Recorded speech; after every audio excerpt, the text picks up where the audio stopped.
The rain drummed against the windows of Romano's as Amara Johnson clutched her phone for the 15th time in 20 minutes. The screen showed 8:47 p.m. in bold white numbers, each digit feeling like a tiny stab to her already wounded pride. Her blind date was now 2 hours and 47 minutes late, and the expensive red dress she had bought on sale 3 weeks ago suddenly felt like a costume for a role she was never meant to play. She stared at the empty chair across from her, its burgundy leather seeming to mock her with its perfection. The white tablecloth stretched between them like an ocean of disappointment, and the single red rose centerpiece might as well have been a funeral arrangement for her dying hope. Around her, couples laughed over plates of steaming pasta and glasses of wine that cost more than she made in a day at the city library. The waiter, a kind man named Giuseppe with salt and pepper hair, approached her table for what felt like the 100th time. His eyes held the same gentle pity that made her stomach clench with embarrassment. "Miss, perhaps another breadstick while you wait?" he asked softly, his Italian accent wrapping around the words like a warm blanket she desperately needed. Amara forced a smile that felt more like a grimace. "Yes, please.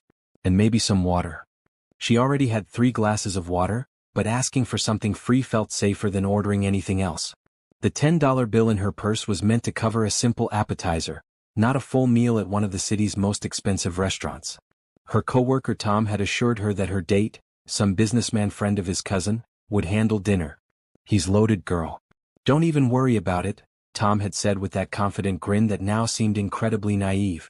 But the businessman never came, and here she sat, a beautiful African-American woman in a stunning red dress, slowly dying of humiliation in front of an audience of strangers. What hurt most was not the stood-up date itself, but what it represented. This was supposed to be her fresh start, her chance to meet someone who might actually appreciate her gentle nature and love of books. Instead, it felt like confirmation of every insecurity that kept her awake at night. Maybe she really was not pretty enough, successful enough, or interesting enough to deserve love. At the table next to hers, she noticed a man in an expensive navy suit sitting with a little girl who could not have been older than 6. The child had dark curls that bounced when she moved her head, and she wore a bright blue dress with white flowers that made her look like a small princess. The man himself was handsome in that understated way that suggested confidence rather than arrogance, with kind brown eyes and black hair that looked perfectly styled even after what had clearly been a long day. The little girl, Sophie, had been stealing glances at Amara throughout the evening, her big brown eyes full of curiosity. When she caught Amara looking back, she offered a shy smile that was the first genuine warmth Amara had felt all night. "Daddy," Sophie whispered, tugging on her father's sleeve, "why does the pretty lady look so sad?" Nathan Rodriguez followed his daughter's gaze to the woman at the next table. He had been watching her too, though he tried to be discreet about it. There was something about her quiet dignity in the face of obvious disappointment that struck him deeply. She held herself with such grace, even as her hope clearly crumbled with each passing minute. "I think she's waiting for someone who might not be coming," Nathan replied softly, his heart going out to this stranger who somehow felt familiar. Sophie's face scrunched up in the way it did when she was thinking hard about something important. "That's not fair. She's really pretty and she looks nice. Why wouldn't someone want to have dinner with her?" Nathan could not answer that question because he was wondering the same thing.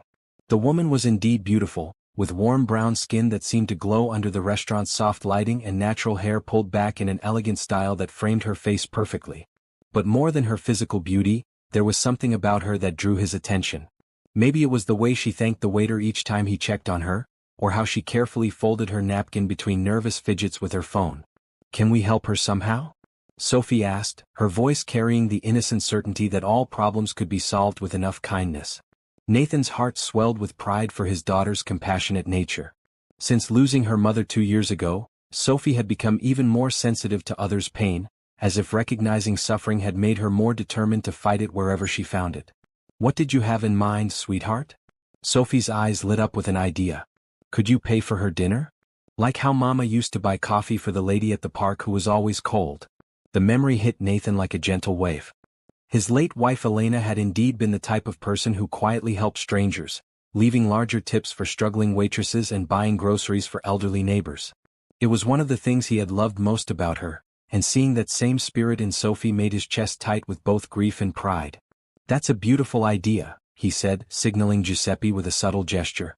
The waiter approached their table with practiced discretion. "Yes, Mr. Rodriguez?" "The lady at table 12, Nathan said quietly. "I'd like to take care of her entire meal tonight. Please don't mention my name. Just tell her it's been handled by someone who hopes she has a lovely evening." Giuseppe nodded with understanding. He had worked at Romano's for 15 years and had seen his share of both human cruelty and kindness. "Of course, sir. Should I suggest anything in particular?" "Whatever she would like.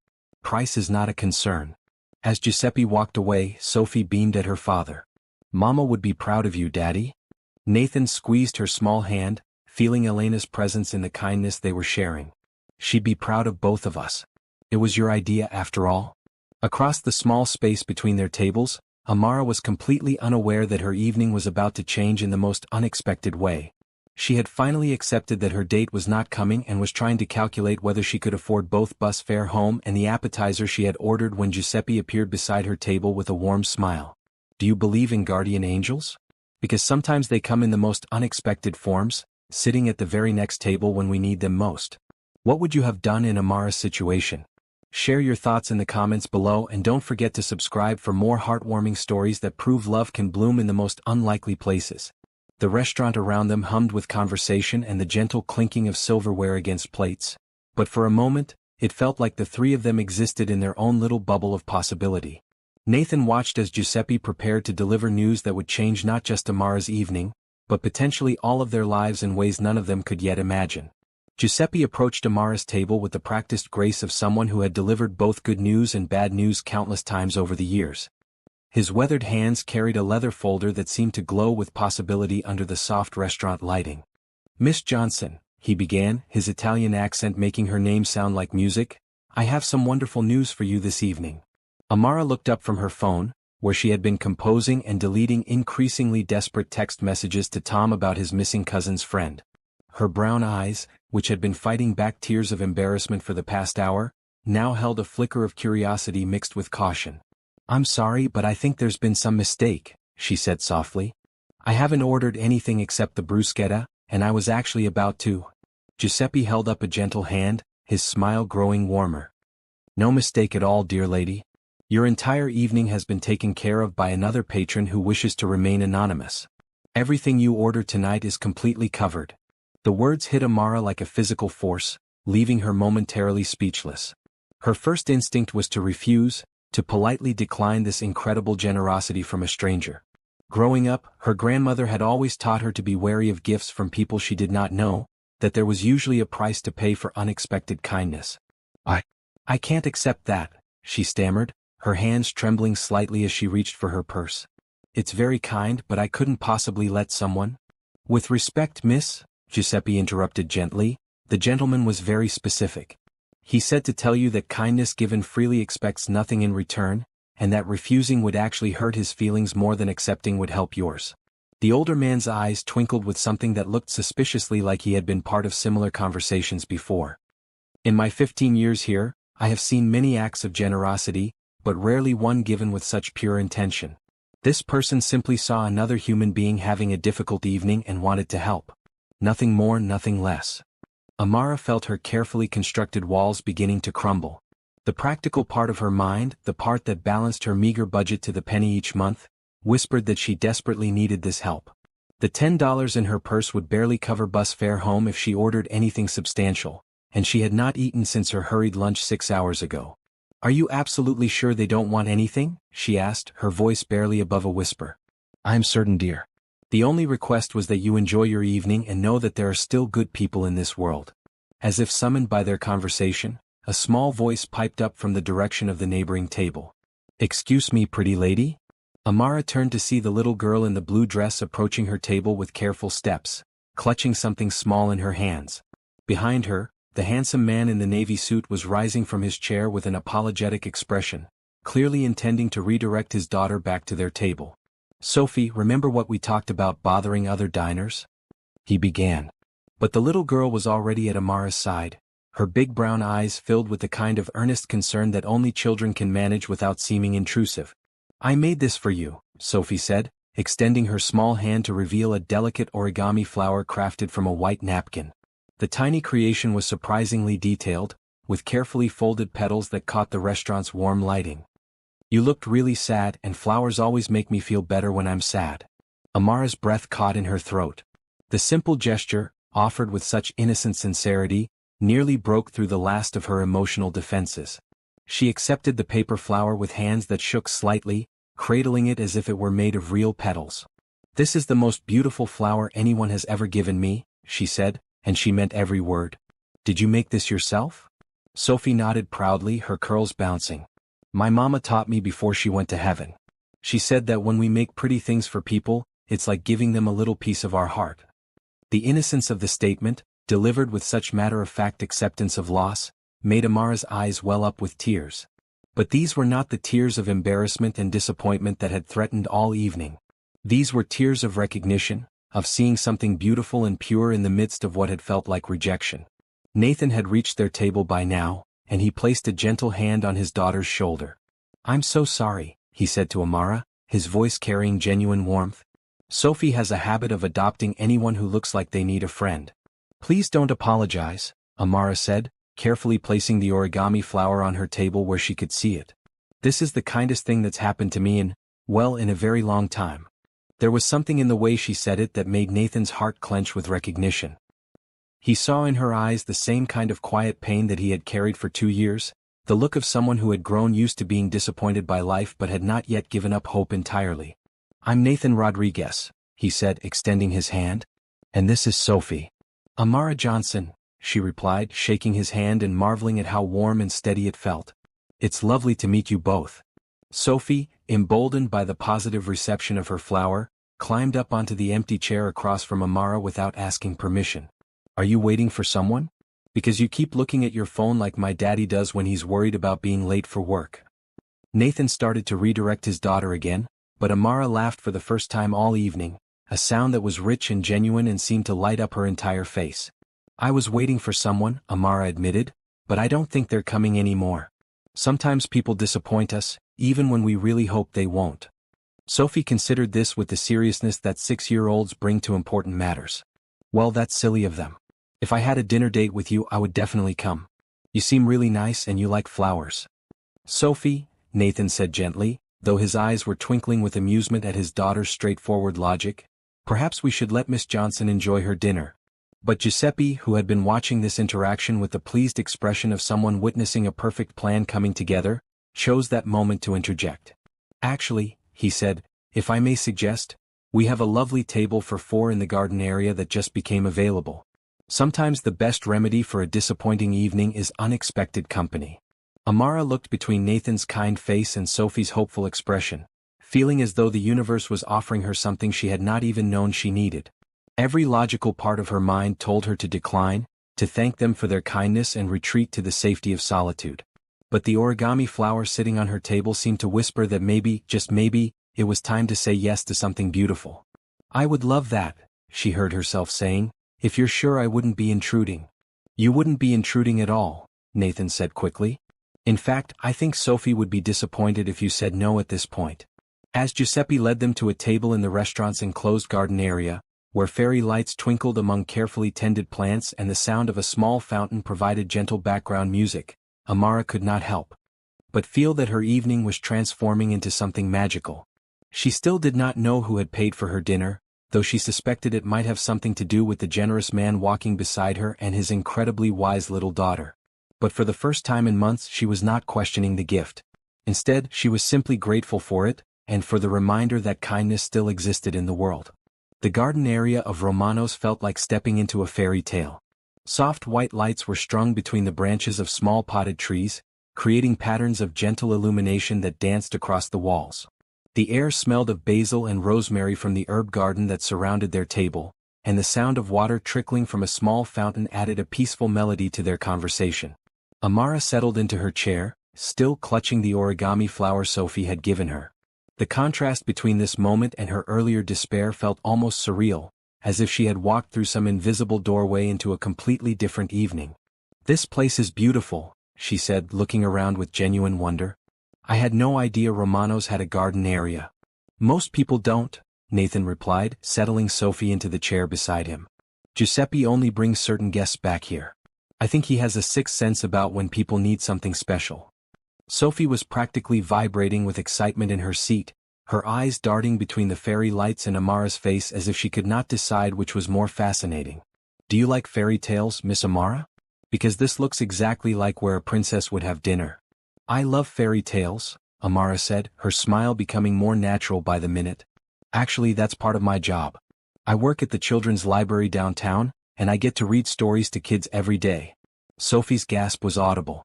You work at the library? The big one with all the books and the storytime corner with the rainbow carpet. That's the one. Do you know it? Know it? Sophie looked at her father with excitement.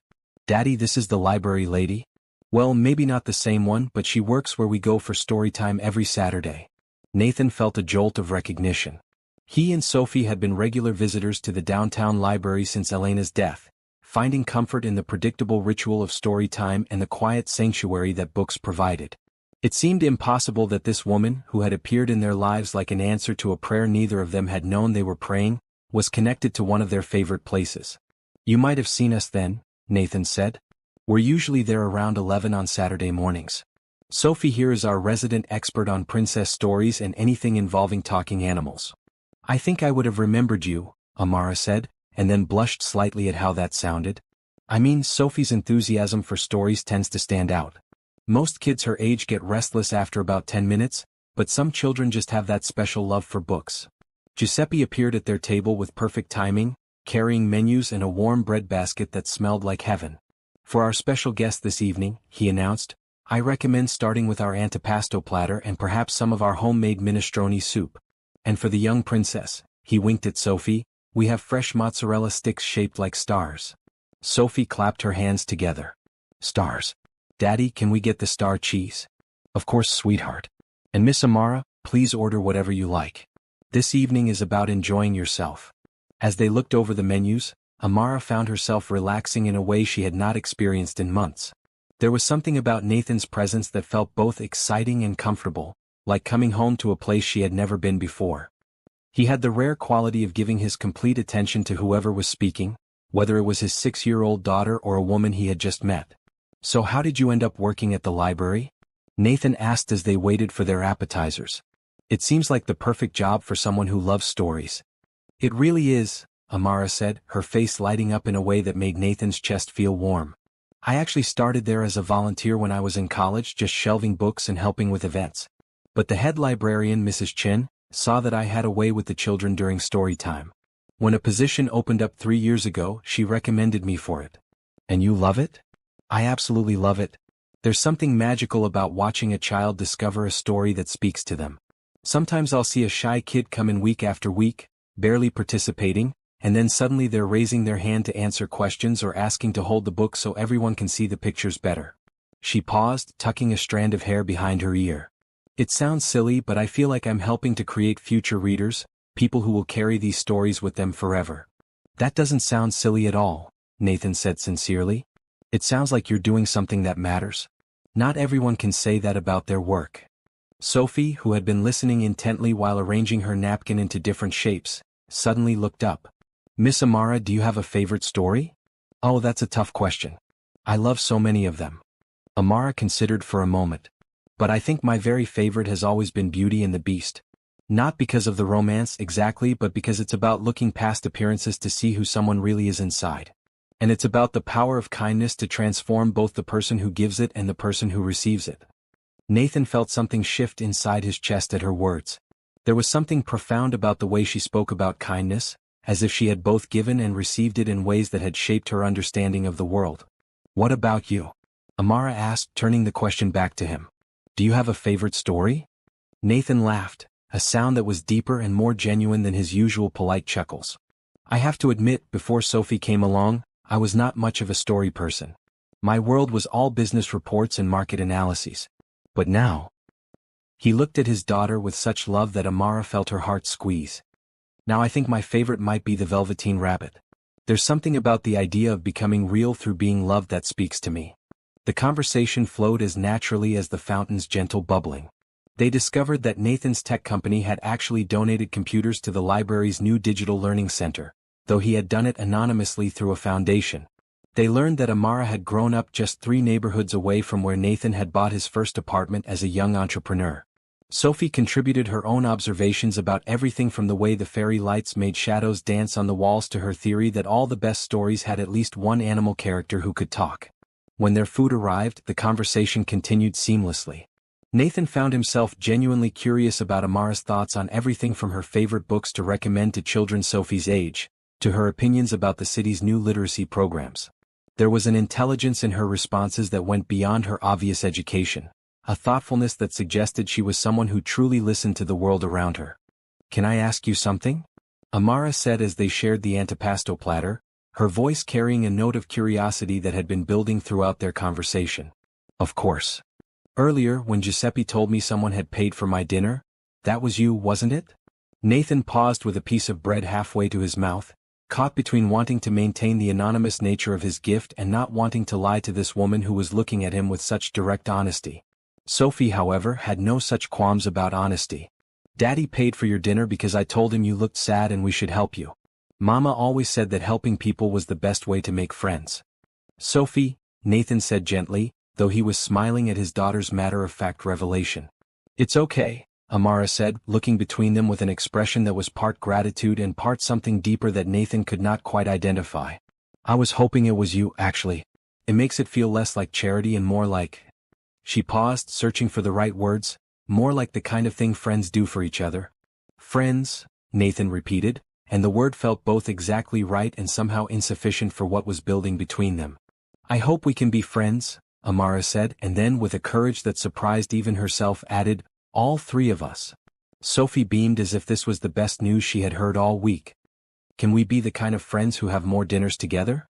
Because this is the most fun I've had in forever, and you make Daddy smile in a way he hasn't since Mama went to heaven." The innocent observation hung in the air for a moment, carrying a weight that all three of them could feel. Nathan felt exposed in a way that should have been uncomfortable but somehow was not. Amara felt her heart opening in a way that should have been scary but felt like coming home instead. "I would love to have more dinners together," Amara said softly, looking directly at Nathan as she spoke. "If that's something you'd both like." Nathan realized that the answer to that question was so obvious he wondered why he had spent any time thinking about it at all. "I think," he said, his voice carrying a warmth that made Amara's pulse quicken, "that would be the best thing that's happened to us in a very long time." As if to seal their newly declared friendship, Giuseppe appeared with a dessert menu and a knowing smile. "Perhaps," he suggested, "something sweet to celebrate new friendships? I have a feeling this is going to be a very special evening indeed." The next morning brought the kind of crisp autumn sunshine that made the world look newly washed and full of possibility. Amara arrived at the library 30 minutes early, which was unusual for her, but she had been too excited to sleep properly and decided that organizing the children's section would be a better use of her nervous energy than lying in bed replaying every moment of the previous evening. The downtown library was her sanctuary, a place where she felt most confident and capable. Built in the 1920s, it still retained much of its original grandeur with high vaulted ceilings, tall windows that let in streams of golden light, and the comforting smell of books that had been loved by thousands of readers. The children's section was her particular pride, a colorful corner she had helped redesign 2 years ago with rainbow carpet squares, low shelves arranged to create cozy reading nooks, and child-sized furniture painted in bright primary colors. As she straightened the picture books and prepared for the day's first story time, Amara could not stop thinking about Nathan and Sophie. There had been something almost magical about the evening, the way conversation had flowed so naturally and how Sophie had seemed to bloom under the attention of two adults who were genuinely interested in her thoughts and observations. She was arranging a new display of books about friendship when she heard familiar voices at the library's main entrance. Her heart did a little skip as she recognized Sophie's excited chatter echoing through the high-ceilinged space. "And she makes voices for all the different characters, and she knows which books have the best pictures, and she gave me the prettiest flower made out of a napkin that I'm going to keep forever." Amara smiled to herself, touched by the child's enthusiasm, and walked toward the entrance to greet them. What she saw made her stop in her tracks. Nathan was dressed more casually than the night before, in dark jeans and a forest green sweater that brought out the warm brown of his eyes. He carried a large coffee cup and wore the slightly frazzled expression of a single parent who was trying to keep up with an energetic 6-year-old first thing in the morning.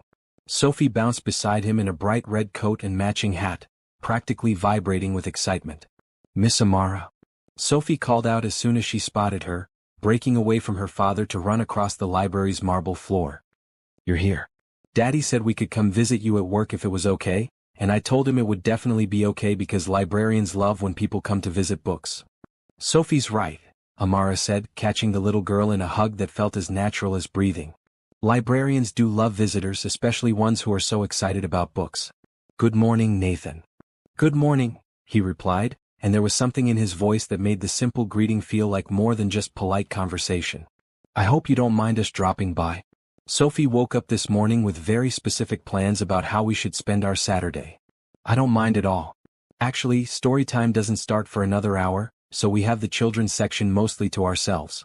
Would you like me to show Sophie some of the new books that came in this week? Can we, Daddy? Please? Sophie was already tugging on Nathan's hand, trying to pull him toward the colorful corner that had captured her attention. Lead the way, Nathan said, allowing himself to be guided by his daughter's enthusiasm. As they settled into the story time area, Amara found herself falling naturally into her role as children's librarian, but with an awareness of Nathan's presence that made everything feel more significant. She selected a few books she thought Sophie might enjoy, including a new adaptation of Cinderella with beautiful illustrations and a story about a little girl who befriended a dragon. This one is special, she told Sophie, holding up a book with a shimmering cover, because the little girl in the story discovers that being kind to others creates magic in her own life.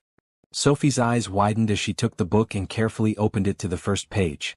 The pictures are so pretty. Look, Daddy, the little girl has curly hair like mine.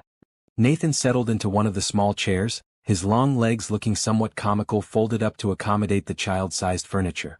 She does look like you, he agreed, but his eyes were on Amara as she knelt beside his daughter, patiently pointing out details in the illustrations.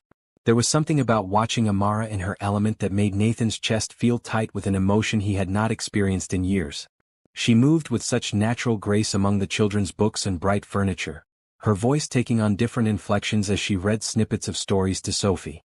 More than that, she seemed to genuinely delight in his daughter's reactions, laughing at Sophie's observations and encouraging her questions in a way that made the little girl glow with confidence. Miss Amara, Sophie said after they had looked through several books, do you think you could read us a story? Not for story time, just for us. I would love to, Amara replied, selecting a book about a princess who saved her kingdom through acts of kindness rather than magic spells. As she began to read, using different voices for each character, Nathan found himself drawn into the story almost as much as Sophie was. But more than the story itself, he was captivated by the way Amara brought it to life. Her voice was musical when she read the princess's dialogue, gruff and amusing for the dragon, and warm with wisdom when she spoke the narrator's words. Sophie hung on every word, occasionally gasping at exciting parts or giggling at the funny voices. And they all lived happily ever after, Amara concluded, closing the book with a satisfied smile. That was the best story ever, Sophie declared, clapping her hands together. The princess was so smart to be nice to everyone, even the grumpy dragon. She was very smart, Amara agreed. Sometimes being kind takes more courage than being brave in other ways. Nathan felt those words resonate in a way that surprised him. He had spent so much of the past 2 years focused on being strong for Sophie, on building walls around both of them to protect against further loss, that he had almost forgotten what it felt like to simply be kind without expecting anything in return. As if reading his thoughts, Amara looked up and caught his eyes. There was something in her gaze that made him feel understood in a way that was both thrilling and terrifying. Daddy, Sophie said, tugging on his sleeve, can we ask Miss Amara something important? What's that, sweetheart? Sophie looked between her father and Amara with the serious expression she wore when she was about to say something she considered very significant. Well, yesterday you said that the library needed more money for new books and programs, and you're always saying we should help people when we can. And Miss Amara works here and loves books as much as we do. Nathan felt a smile tugging at his lips as he realized where his daughter's logical mind was heading. Are you suggesting what I think you're suggesting? I think, Sophie said carefully, that maybe you could help the library get more books and better programs. You know, like how you helped that school get new computers, but you told me not to tell anyone it was you. Amara looked confused, glancing between father and daughter. I'm sorry, what school? Nathan felt heat rise in his cheeks. He had thought his charitable giving was more discreet than it apparently was to his observant 6-year-old. Sophie has a very good memory for conversations she's supposed to forget. Daddy gives money to lots of places to help kids, Sophie explained matter-of-factly. But he always tells them not to say his name because he says helping people isn't about getting credit, it's just about making things better. The simple statement, delivered with a child's absolute honesty, made Amara's breath catch. She looked at Nathan with new understanding, seeing not just the successful businessman who had paid for her dinner, but someone who quietly made the world better without seeking recognition. "Sophie," Nathan said gently, "we've talked about this. But this is different," Sophie interrupted, her voice taking on the passionate tone she used when she was absolutely certain she was right. "This is Miss Amara's library and she helps kids every day just like you do, but she needs help too. And we like her, so it would be helping someone who's our friend." Amara felt tears prick at her eyes, both at Sophie's generous heart and at the implication of what Nathan's help could mean for the library. They had been struggling with budget cuts for 2 years, having to limit programming and delay necessary updates to their children's section. The idea of having the resources to expand their reach, to help more children fall in love with reading. "I couldn't possibly ask you to," she began, but Nathan held up a hand. "You're not asking," he said quietly. "Sophie is suggesting. And honestly, she's right. I've been looking for meaningful ways to support literacy programs in the city, and I can't think of anywhere that would use funding more effectively than here." "But this is my workplace," Amara protested, though her heart was racing with possibility. "It would be too much, too generous." "Miss Amara," Sophie said, reaching over to take her hand with the solemn gravity of a much older child, "when people want to help because they care about you, it's okay to let them. That's what friends do." The wisdom in those simple words, coming from a 6-year-old who had already learned more about loss and love than most adults, broke through Amara's defenses completely. "What exactly are you proposing?" she asked, looking directly at Nathan. "A complete renovation and expansion of the children's section," Nathan said, his voice taking on the confident tone of someone who was used to turning ideas into reality. "New books, updated technology, expanded programming. Maybe a dedicated space for teenagers and definitely funding for additional staff so you're not trying to do everything yourself." Amara's eyes filled with tears she did not try to hide. That would change everything. We could reach so many more children, create programs we've only dreamed about." "Then we'll do it," Nathan said simply. "On one condition." Amara's heart skipped. "What condition?" "That you let Sophie and me help with the planning. We want to be involved not just as donors, but as friends who care about making this the best children's library in the city." Sophie bounced in her seat with excitement. "Can we help pick out the new books? And maybe the colors for painting the walls?" "You can help with everything," Amara said, her voice thick with emotion. "But I have one condition too." "Name it," Nathan said. "This has to be something you do because you believe in it, not because you feel sorry for me or because Sophie asked you to. I need to know that you really think the library deserves this investment." Nathan stood up from the tiny chair and moved closer to where Amara was kneeling beside Sophie. When he spoke, his voice carried a sincerity that made her pulse quicken. "Amara, I've seen you with Sophie for less than 24 hours, and I can already tell that you have a gift for reaching children, for making them feel valued and excited about learning. If you can do that with one little girl in just one evening, imagine what you could do with the right resources and support. This library doesn't just deserve this investment. The children of this city deserve to have someone like you helping them discover the magic of books." The moment stretched between them, filled with possibility and something deeper that neither of them was quite ready to name. Sophie, with the intuitive understanding that children sometimes possess, looked between the two adults and smiled with satisfaction. "This is going to be the best library ever," she declared. "And Miss Amara, now you can help even more kids find their favorite stories." As they spent the rest of the morning exploring the library and discussing possibilities for the renovation, Amara felt as though her life was being rewritten before her eyes. Less than 24 hours ago, she had been sitting alone in an expensive restaurant, convinced that she was destined for disappointment. Now she was walking through her beloved library with a man who saw her dreams as worthy of investment and a little girl who had somehow claimed a permanent place in her heart. When story time officially began and other children and parents started arriving, Nathan and Sophie stayed to watch Amara in action. As she read to a group of 15 children, bringing characters to life with voices and gestures, Nathan understood exactly why his daughter had been so drawn to her. There was something magical about the way Amara connected with each child, making sure the shy ones felt included and gently redirecting the more boisterous ones without dampening their enthusiasm. But what struck him most was the joy on her face as she shared stories with the children. This was not just a job for her, it was a calling. And somehow, miraculously, that calling had led her to them. If someone had told you yesterday that your entire life could change because of one act of kindness, would you have believed them? Sometimes the most beautiful love stories begin not with romance, but with generosity. What's the kindest thing a stranger has ever done for you? Share your story below and subscribe for more tales that remind us love comes in many forms. 3 weeks had passed since that first Saturday morning at the library, and Nathan found himself looking forward to their daily interactions with an eagerness that both surprised and concerned him.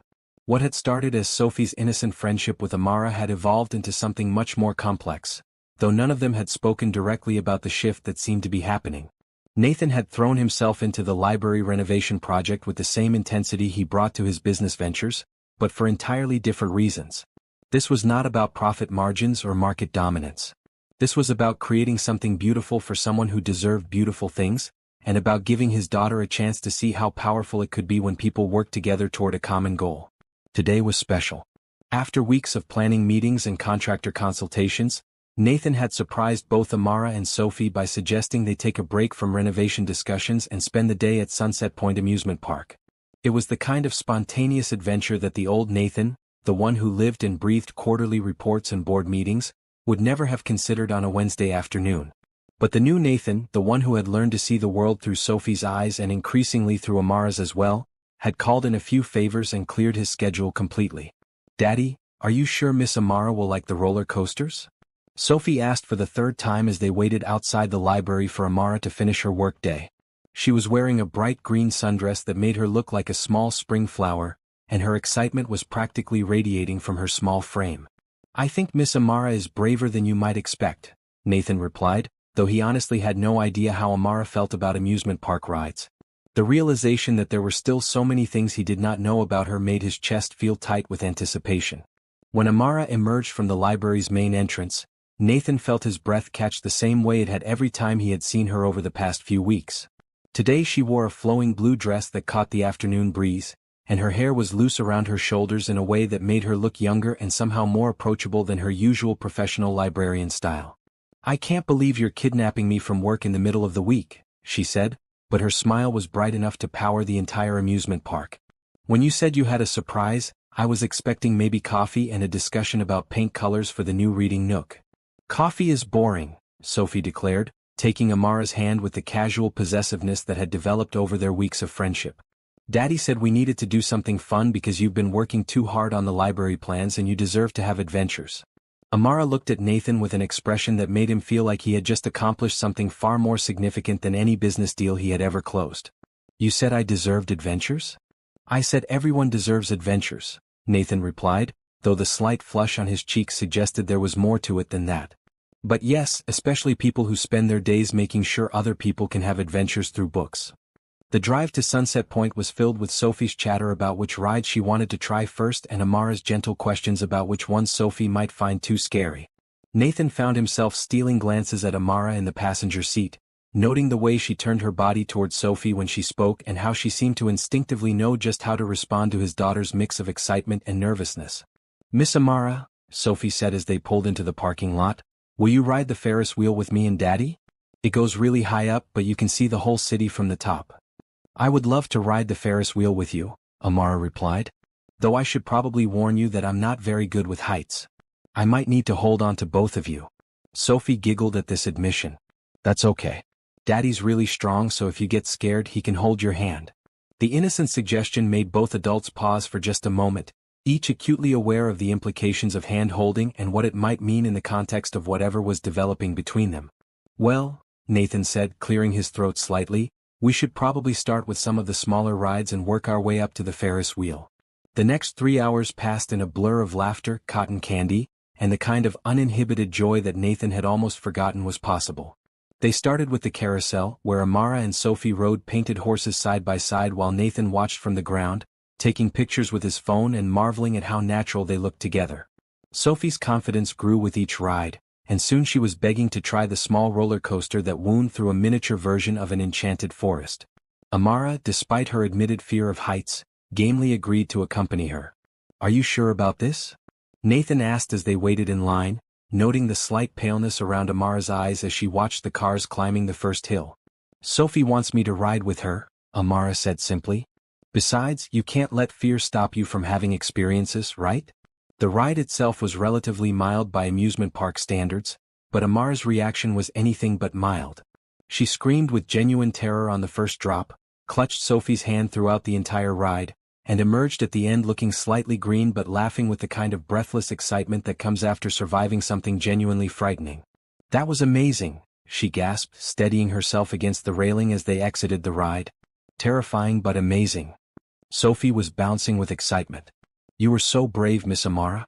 And you made the funniest faces during the scary parts." "I'm glad my terror was entertaining," Amara replied, but she was grinning broadly. Nathan found himself studying her face, noting the flush of adrenaline in her cheeks and the way her eyes sparkled with accomplishment. There was something incredibly attractive about her willingness to push past her comfort zone for Sophie's sake, and about the genuine joy she took in conquering her fears. "Your turn, Daddy," Sophie announced. "You and Miss Amara should ride together while I go on the spinning teacups." The suggestion was clearly calculated, delivered with the kind of innocent manipulation that 6-year-olds had perfected over centuries. Nathan and Amara looked at each other, both aware that they were being managed by a child but neither particularly inclined to resist. "The teacups might make you dizzy right after the roller coaster," Nathan warned his daughter. "I'll be fine," Sophie said with the confidence of youth. "Besides, the nice lady who runs the ride said she'd help me pick out the prettiest teacup. You two should ride the bumper cars." 15 minutes later, Nathan found himself sitting beside Amara in a bright red bumper car, both of them laughing as they attempted to coordinate their steering and generally failed spectacularly. Amara had a surprisingly competitive streak, Nathan discovered, and she took particular delight in successfully bumping into other cars, especially when the occupants were teenagers who clearly thought they were too cool to be having fun. "I had no idea you were so ruthless," Nathan said as they climbed out of the car after several rounds of good-natured vehicular combat. "There's a lot you don't know about me yet," Amara replied, and there was something in her tone that made the simple statement feel like both a promise and an invitation. They collected Sophie from the teacup ride, where she had indeed found the prettiest cup, painted with roses and golden trim, and had convinced the ride operator to let her go around an extra time. Her cheeks were flushed with happiness, and she chattered excitedly about how the whole park had looked like a spinning kaleidoscope. "Now can we go on the Ferris wheel?" she asked, taking both adults by the hands and starting to pull them toward the tall structure that dominated the center of the park. The Ferris wheel at Sunset Point was genuinely impressive, tall enough to offer views of the entire city and the lake beyond. As they settled into their car, the three of them pressed together on the small bench seat. Amara found herself acutely aware of Nathan's warmth beside her and the solid strength of his arm as Sophie insisted on sitting between them. "Look how tiny everything looks," Sophie breathed as their car reached the top of the wheel's rotation. "It's like we're giants looking down on a dollhouse city." Amara followed Sophie's gaze, taking in the sprawling view of downtown buildings, tree-lined neighborhoods, and the sparkling water of the lake in the distance. But even more than the view, she was aware of this moment, sitting here with these two people who had somehow become so important to her in such a short time. "It's beautiful," she said softly. "Yes, it is," Nathan replied, but when Amara glanced over at him, she realized he was not looking at the view at all. He was looking at her. The moment stretched between them, filled with unspoken possibilities and the kind of tender awareness that comes just before everything changes. Sophie, pressed between them and oblivious to the undercurrents of adult emotion, continued her running commentary on the sights below. "Miss Amara," she said as their car began its slow descent, "this is the best day I've had since Mama went to heaven. Do you think she can see us up here?" The question, asked with a child's matter-of-fact acceptance of loss and hope, made both adults pause. Amara felt Nathan's hand find hers across Sophie's small frame, his fingers intertwining with hers in a gesture of comfort and connection that felt more intimate than anything she had ever experienced. "I think," Amara said carefully, "that if your mama loved you as much as it sounds like she did, then she would be happy to see you having such a wonderful time. And I think she would be proud of how kind and brave you are." Sophie considered this with the seriousness she brought to all important matters. "I think she would like you, Miss Amara. Daddy says Mama always wanted him to find someone who would make him smile again." The innocent statement hung in the air as their car reached the ground and the ride operator opened their door. As they walked away from the Ferris wheel, Nathan's hand still holding Amara's, all three of them seemed to understand that something significant had just happened, though none of them was quite ready to put it into words. They ended the day sharing a dinner of amusement park food, soft pretzels and funnel cake and lemonade that was too sweet and perfect for the occasion.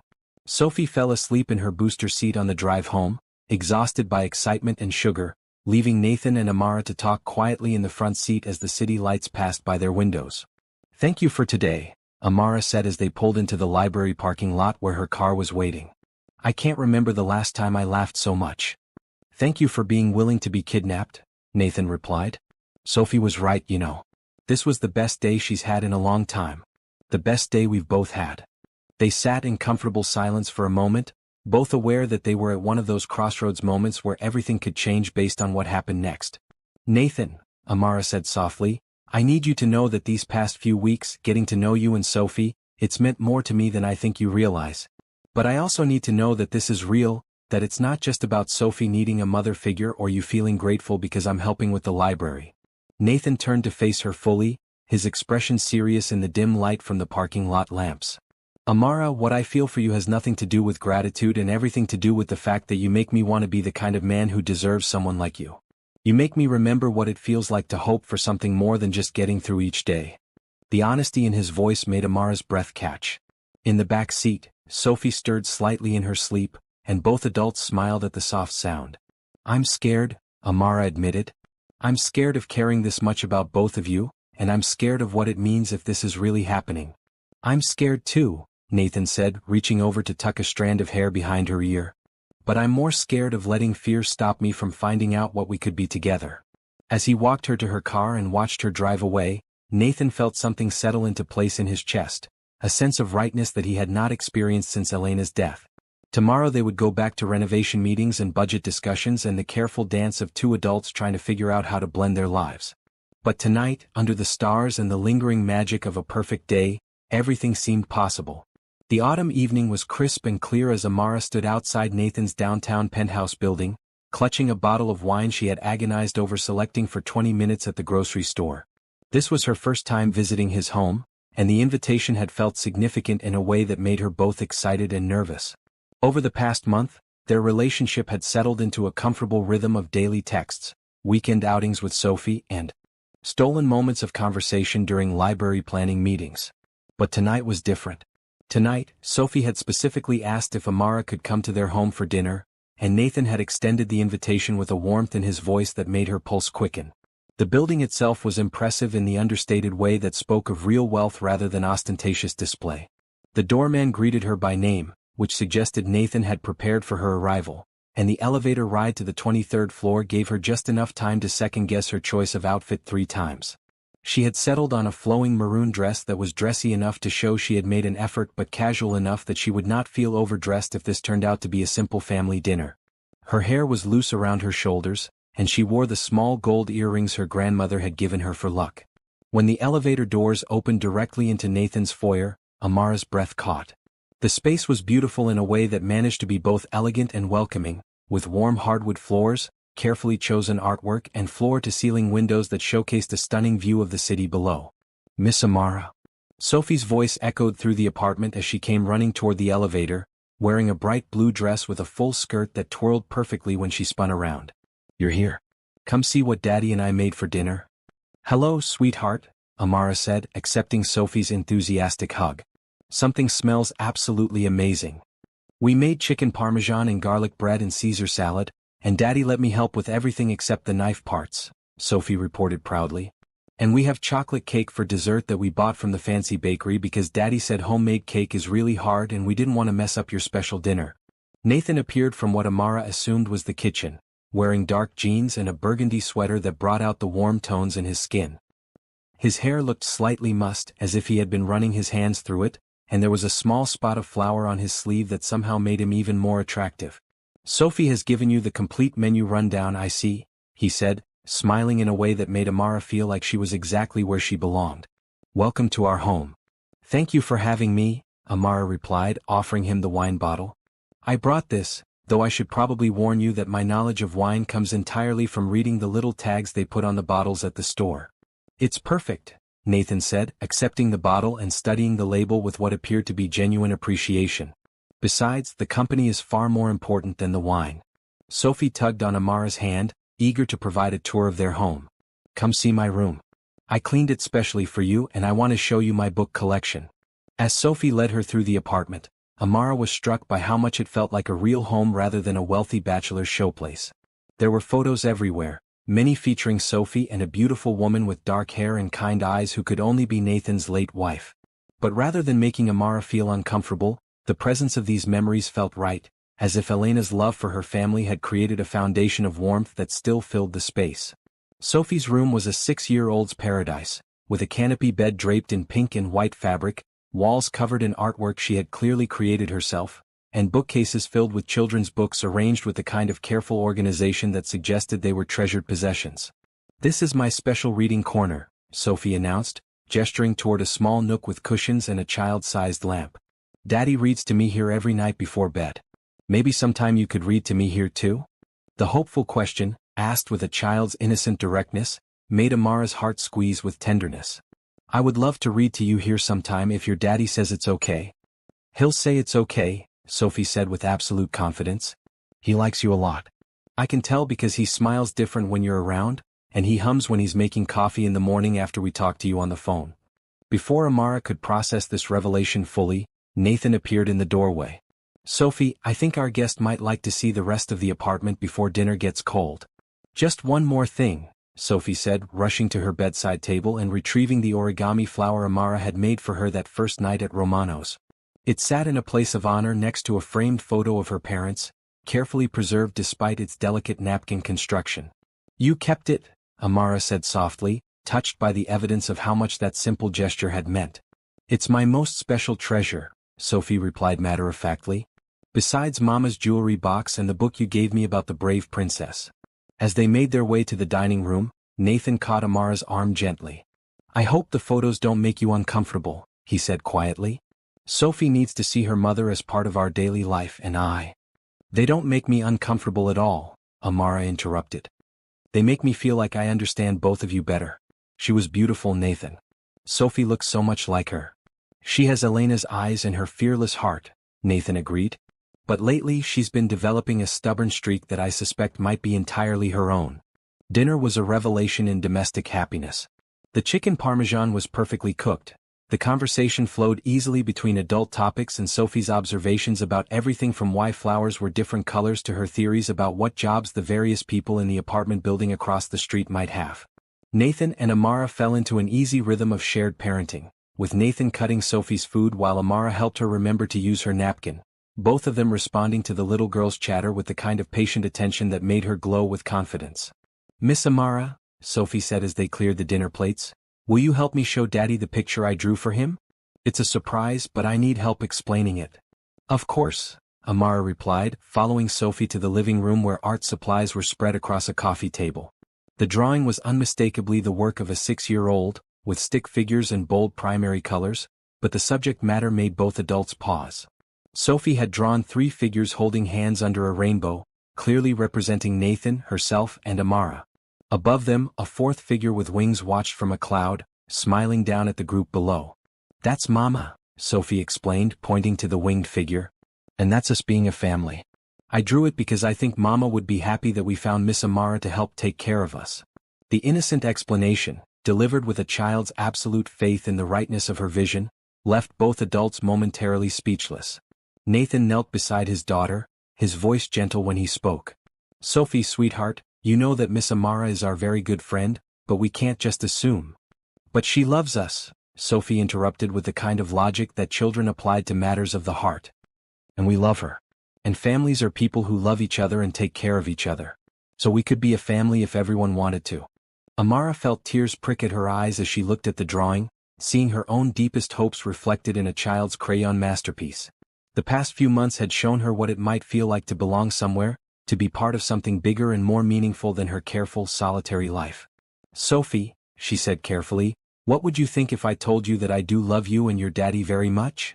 Sophie's face lit up with the kind of joy that could power entire cities. "Really? You love us? Really? I love how kind and smart and brave you are, and I love how much you care about other people. And I love your daddy because he's a wonderful father and a good man who makes me feel like I can be braver than I thought I was." Nathan felt something fundamental shift in his chest as he listened to Amara's words. The careful walls he had built around his heart over the past 2 years seemed to crumble all at once, leaving him feeling exposed and hopeful and terrified all at the same time. "And I love both of you," he said, his voice rough with emotion, "more than I thought I would ever be capable of loving anyone again." Sophie looked between the 2 adults with satisfaction, as if she had just successfully completed a particularly challenging puzzle. "So we can be a family? A real one?" Nathan and Amara looked at each other over Sophie's head, both seeing their own hopes and fears reflected in the other's eyes. There were practical considerations to discuss, timeline issues to work through, and the complex process of blending their lives in a way that would be healthy for all of them, especially Sophie. But in that moment, looking at this child who had somehow become the bridge between their hearts, and feeling the rightness of their small circle of love, the answer seemed both obvious and inevitable. "I think," Nathan said carefully, "that we're already becoming a family. We just need to figure out what that looks like and how to do it right." "Can Miss Amara stay for story time tonight?" Sophie asked, clearly ready to begin the family-building process immediately. "If she wants to," Nathan replied, looking at Amara with an expression that made her pulse quicken. "I would love to stay for story time," Amara said. "But only if you promise to let me help clean up the dishes first." "Deal," Sophie said, jumping up to hug both adults simultaneously. "This is the best day ever." As they worked together to clear the dinner dishes, moving around Nathan's kitchen with an ease that suggested they had been doing this for years rather than one evening, Amara felt a sense of belonging settle into her bones. This was what she had been waiting for her entire adult life, she realized. Not just romantic love, but this feeling of being part of something larger than herself, of being needed and wanted and chosen by people who saw her truly. Later, as they sat on Sophie's bed reading stories about brave princesses and talking animals, Amara caught Nathan's eye over his daughter's head. What she saw there was love, certainly, but also gratitude and wonder and the kind of hope that came from believing in second chances. When Sophie finally fell asleep, clutching the book they had been reading and smiling in her dreams, Nathan walked Amara out to the living room where the city lights twinkled beyond the floor-to-ceiling windows. "I need you to know," he said, taking her hands in his, "that when I say I love you, I mean all of it. I love your laugh and your kindness and the way you make Sophie feel like she's the most important person in the world. I love how you throw yourself into things you believe in, and I love that you were brave enough to say yes to this crazy situation we found ourselves in." "Nathan," Amara said, stepping closer to him, "I need you to know that I'm not trying to replace Elena or compete with her memory. I just want to love you and Sophie in my own way, to add to your family instead of trying to recreate something that's already perfect in its own right." "That's exactly what I was hoping you would say," Nathan replied, cupping her face in his hands. "Elena will always be Sophie's mother and a part of our story. But you're our future. You're the person who helped us learn how to be happy again." When he kissed her, there on the couch where Sophie's drawing still lay spread across the coffee table, it felt like a promise and a beginning and a homecoming all at once. Outside, the city hummed with life, but inside Nathan's apartment, three hearts had finally found their way to each other. Are you wondering what happens when two broken hearts discover they can heal together? Sometimes the most beautiful families are the ones we choose, built on love rather than obligation. Have you ever experienced a moment when you knew your life was about to change completely? Share your story below and subscribe for more heartwarming tales of love finding its way. The sound of power tools and cheerful construction chatter filled the library's children's section as Amara stood in what had once been a cramped corner with outdated furniture and now resembled something from a fairy tale. 3 months had passed since that perfect evening at Nathan's penthouse, and the library renovation was nearing completion in spectacular fashion. Nathan had not simply funded improvements. He had orchestrated a complete transformation. The space now boasted custom-built reading nooks shaped like giant mushrooms and tree houses, interactive displays that brought stories to life with gentle lighting and sound effects, and a central storytelling area with tiered seating that could accommodate twice as many children as before. The walls were painted in soft blues and greens that created a sense of being in an enchanted forest, and natural light streamed through new skylights that made the entire space feel magical. "Miss Amara? Miss Amara." Sophie's voice echoed through the construction noise as she came running through the maze of equipment and supplies, wearing a bright red hard hat that was comically large for her 6-year-old head. "Come see what they're putting in the princess reading nook." Amara followed Sophie to one of the custom-built spaces, where workers were installing fiber optic lights in the ceiling to create the effect of reading under a starry sky. The attention to detail was breathtaking, from the hand-carved details on the wooden fixtures to the custom cushions designed to look like flower petals. "This is incredible," Amara breathed, running her hand along the smooth wood of a reading bench. "Children are going to feel like they've stepped into their favorite stories." "That was the idea." Nathan's voice came from behind her, warm with satisfaction. He appeared through the construction maze wearing jeans and a green flannel shirt, his sleeves rolled up and a smudge of dust on his cheek that somehow made him look even more handsome. "Though I have to admit, it's turned out even better than I imagined." "Better than we imagined," Amara corrected, stepping closer to him. This was always a team effort. Over the past 3 months, they had fallen into a partnership that extended far beyond the library renovation. Nathan consulted Amara on every decision, from the color scheme to the selection of new furniture, while she provided the educational expertise that ensured every design choice would serve the children who would use the space. More than that, they had learned to work together with an ease that suggested they had been partners for years rather than months. Sophie had appointed herself as the official supervisor of the project, arriving each afternoon after her kindergarten classes to inspect the progress and offer suggestions that ranged from brilliant to absolutely impossible. Her favorite addition was the story tree, a custom-built structure that looked like an enormous oak tree with reading nooks nestled among its branches. "Daddy," Sophie said, tugging on Nathan's shirt to get his attention, "can we show Miss Amara the surprise now? Please?" Nathan and Sophie had been conspiring about something for the past week, whispering together and giggling at shared secrets in a way that made Amara both curious and slightly nervous.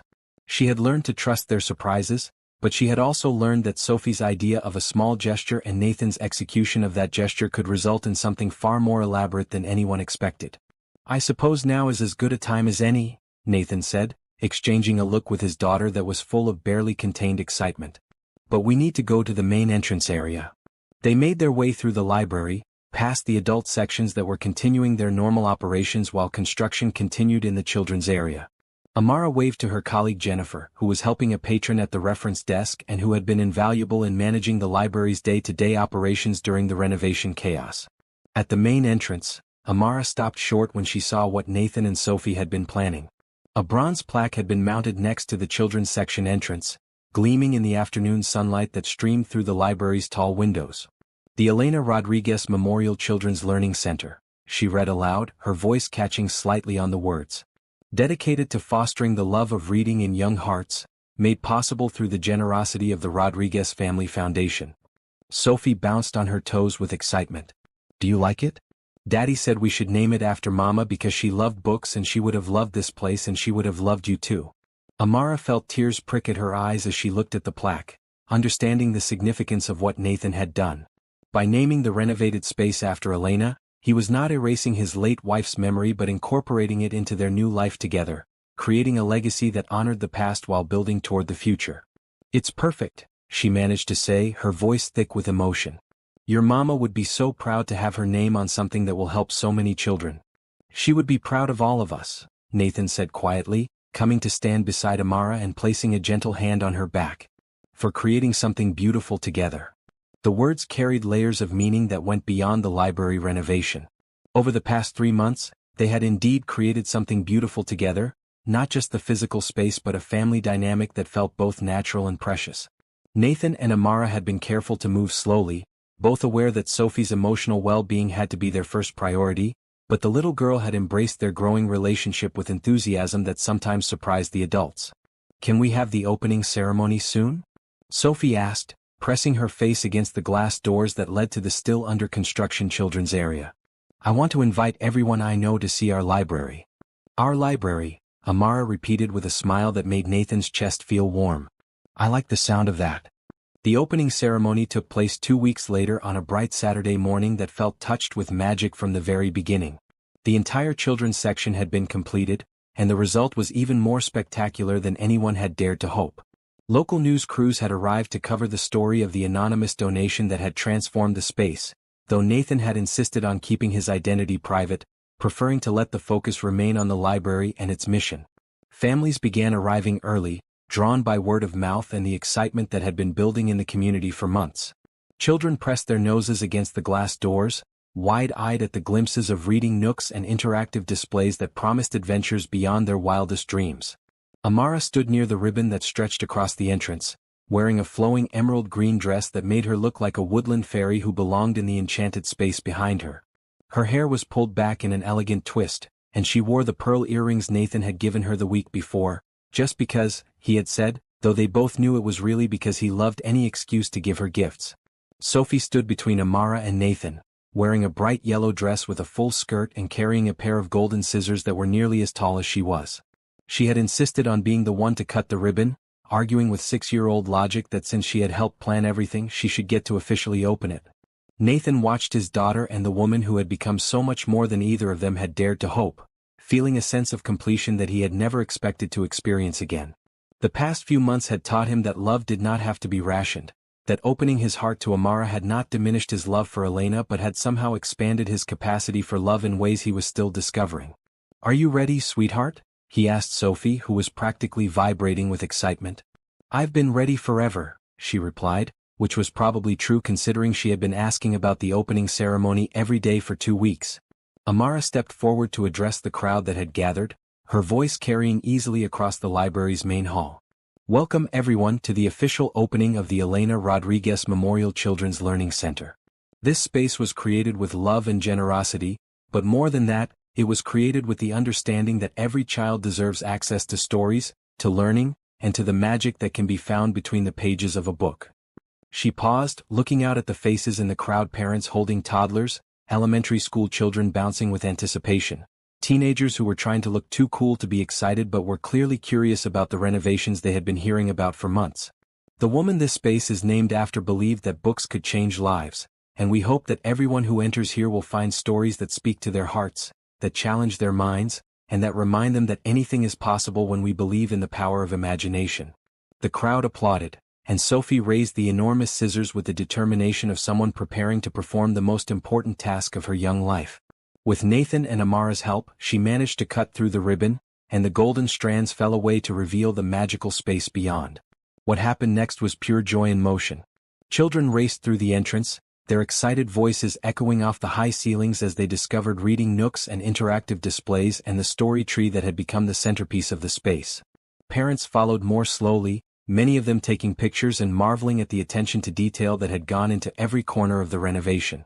Amara found herself swept along with groups of children, explaining how the different areas worked and watching their faces light up as they discovered new possibilities for adventure and learning. In the princess reading nook, a shy 7-year-old girl had curled up with a book about a brave young queen and was completely absorbed in the story, while nearby, twin boys were taking turns reading to each other in the story tree's highest nook. "Miss Amara," called Maria Santos, one of the regular library patrons, "this is absolutely incredible. My daughter hasn't stopped talking about it since she heard you were doing renovations." "Wait until you see the teen section," Amara replied, gesturing toward an area designed to look like a modern coffee shop, complete with comfortable seating and charging stations for electronic devices. "We wanted to create spaces that would grow with the children so they'd never outgrow the library." Throughout the morning, Nathan stayed mostly in the background, watching Amara in her element and feeling proud in a way that went beyond personal satisfaction. She moved through the space with such natural grace, connecting with each child who approached her and somehow managing to make every family feel welcomed and valued. Sophie had appointed herself as the unofficial tour guide, leading groups of children through the space and explaining the features with the enthusiasm of someone who had been personally involved in every design decision.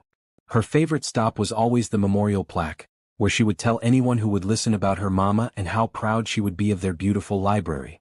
"Daddy," she said, appearing at Nathan's side as the initial crowd began to thin out slightly, "I think Mama would really like Miss Amara." "I think so too, sweetheart," Nathan replied, watching Amara help a toddler reach a book on a high shelf while simultaneously answering questions from the child's mother about upcoming programming. "And I think Mama would be happy that we're taking care of Miss Amara now, because she doesn't have any family except us." The innocent observation hit Nathan with unexpected force. Over the months of getting to know Amara, he had learned about her quiet, solitary life, about parents who had died when she was in college and no siblings to share holidays or celebrate achievements. She had built a life of service and quiet satisfaction, but it had been a life without the kind of deep connections that everyone needed to truly thrive. "You're right," he said, kneeling down to Sophie's level. "Miss Amara does need people to take care of her, and we're lucky that she lets us be those people." "We're going to take very good care of her," Sophie declared with the fierce protectiveness that 6-year-olds brought to people they loved. "And she's going to take good care of us too because that's what families do." As the day wore on and the last of the opening ceremony visitors finally departed, the three of them stood together in the now quiet children's section, surrounded by the beautiful space they had created together and the sense of accomplishment that came from giving something meaningful to their community. "I can't believe we actually did this," Amara said, settling onto one of the comfortable chairs in the main seating area and pulling Sophie onto her lap. 3 months ago this was just a dream and now it's real." The best dreams usually become real when the right people work together to make them happen, Nathan said, sitting beside them and marveling at how right this felt, the three of them together in this space that represented everything they had built together. Sophie yawned, suddenly exhausted by the excitement of the day. Can we come here every day and read stories together? We can come here as often as you want, Amara promised, brushing a curl away from Sophie's forehead. This is our special place now. As they prepared to leave the library that evening, locking up the magical space that would welcome its first regular visitors on Monday morning, Nathan felt a sense of gratitude so profound it was almost overwhelming. 6 months ago, he had been a man focused entirely on work and raising his daughter, building walls around both of them to protect against further loss. Now he was part of something larger and more beautiful than he had ever imagined possible. Thank you, he said to Amara as they walked to their cars in the library parking lot. For what? For saying yes to dinner that first night? For saying yes to this project? For saying yes to us? Amara smiled, the expression soft and full of love in the glow of the parking lot lights. Thank you for paying for my dinner when I was too proud to ask for help. Thank you for seeing something in me that I didn't even see in myself. And thank you for letting me become part of your family. As they drove home together, Sophie chattering sleepily in her car seat about all the children who would get to enjoy their library, Nathan and Amara both understood that they had created something that would last far beyond their own lives. The Elena Rodriguez Memorial Children's Learning Center would serve thousands of children over the years to come, but more than that, it had served as the foundation for their own small family's future. The spring morning was perfect for a picnic, with gentle sunshine filtering through the trees in Nathan's private garden and a soft breeze that carried the scent of blooming jasmine and roses. Amara had never imagined that such a peaceful oasis existed in the heart of the city, hidden behind the high walls that surrounded Nathan's downtown penthouse building.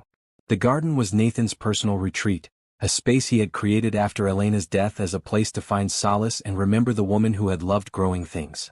Now, 6 months after their first meeting, he was sharing this most private space with Amara, and the significance of that gesture was not lost on either of them. Daddy, can I show Miss Amara the butterfly garden? Sophie asked, bouncing on her toes with excitement. She wore a bright green sundress that made her look like a small spring flower, and her curls were held back with a headband decorated with tiny silk daisies. Of course, sweetheart, Nathan replied, spreading a blue and white checkered blanket on the grass near a small fountain that gurgled peacefully in the center of the garden. But don't go too far. Lunch will be ready soon. Amara watched Sophie skip toward a corner of the garden where colorful flowers had been planted specifically to attract butterflies, marveling at the child's boundless energy and joy. Over the past 6 months, she had watched Sophie bloom from a sometimes shy little girl into a confident, happy child who seemed to find magic in everyday moments. She's incredible, Amara said, settling onto the blanket beside Nathan and accepting the glass of lemonade he offered her. Sometimes I can hardly believe how lucky I am to be part of her life. We're the lucky ones, Nathan said, his voice carrying the warmth that always seemed to fill it when he spoke about their relationship. Before you came into our lives, Sophie was fine, but she wasn't thriving the way she is now. Having you to love has given her permission to be completely happy again. They sat in comfortable silence for a moment, watching Sophie chase a particularly beautiful monarch butterfly that seemed content to let her follow it from flower to flower. The past 6 months had been a gradual process of learning to be a family, with Nathan and Amara taking their time to build a foundation of trust and understanding that would serve them well in the years to come. Amara, Nathan said, his voice taking on a more serious tone, there's something I want to talk to you about. Something I've been thinking about for a while now. Amara felt her pulse quicken, not with anxiety but with anticipation. There had been something different about Nathan over the past few weeks, a sense of decision and purpose that suggested he was preparing to take their relationship to the next level. I'm listening, she said, turning to face him fully. Nathan took her hands in his, and she was struck again by how right it felt when he touched her, how his presence seemed to calm and energize her simultaneously. I want to tell you about Elena, he began, not because I think you don't understand that part of my life, but because I want you to know how much she would have loved you, and how much she would have supported what we're building together. Amara squeezed his hands gently, encouraging him to continue. Elena was the kind of person who believed that love multiplied when it was shared, that there was no limit to how much good we could create in the world if we opened our hearts to it. When she got sick, when we knew she was dying, one of the things she worried about most was that Sophie and I would close ourselves off from love after she was gone. Nathan's voice caught slightly, and Amara could see the emotion in his eyes as he shared memories that were still tender even 2 years later. She made me promise that if I ever found someone who could love Sophie and me the way we deserve to be loved, I wouldn't let grief or fear stop me from embracing that gift. She said that the greatest tribute I could pay to our love would be to remain open to love in all its forms.